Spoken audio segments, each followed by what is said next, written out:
Yuang, Iya, Soy. ambo nak ka mencari si Cakra, Yuang. Ha?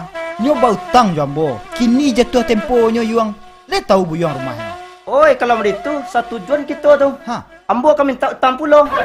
Tapi kabarnya si Cakra pun lah pindah mah. lah pindah rumah ya. Iya, pindah kabarnya. Tak tahu kini bu Yuang rumahnya dah. Nak tahu mana? Oh, ayo wak tanya ka siapa? Mungkin iya. tahunya tu. Iya. Mulah ke rumahnya wak. Ayolah, lah.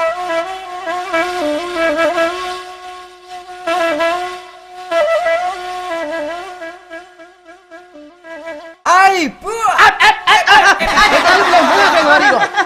Sabar, puak, sabar, Patut, puak. Puak. Ya sabar-sabar. Apa dah kalian kau? Apa kalian kemari? Kau minta utang, Bu. Apa? Bila nak butang kalian? Tidak, ke si Cakra minta utang nak kaput. Betul lah dari tadi kita nak berjalan-jalan berpanjang-panjang mesti orang sekatiak. Sabar, puak. Kedatangan kami kamari nak kabatanyo di rumah Cakra. Oh, kamu nanya rumah si Cakra. Leto. Dah namu nak baru kau? Nan baru kini.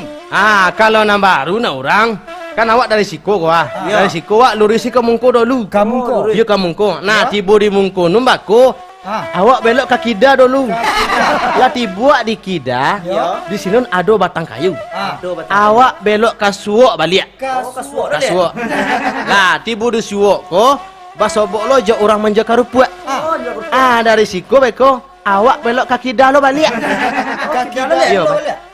Tiba di Kida ko, Ha? basobok lah tabek. Tabek. Lah dari Siko beko, awak belok ke Suwok lo balik. Kasuak dah. Tiba di Suwok ko, Ya. lah basobok je rumah Narami nama. Ya. Itu rumah-rumah baru saduan lain nama Ya, itu. ya, ya. Dari Siko beko, mundur ke belakang sekatiak. Mundur ke belakang. Ayo, dari Siko beko orang. Adi mungkonyo nampaknya beko rumah Cakra nak. Tu rumahnya, tu mungko tu. Nama kau. Nama puak. Itu ada mungko Ini rumah Cakra mungko jangan orang. Yelah. Yalah, makasih banyak, puak. Iya. Assalamualaikum, puak. Waalaikumsalam aku lah payah. Aku dah kasih sudah orang tahu Pandai dua. lepuk selalai. Oh, lah kajang orang. Lah orang lah lapis saya awak ditinggal sain.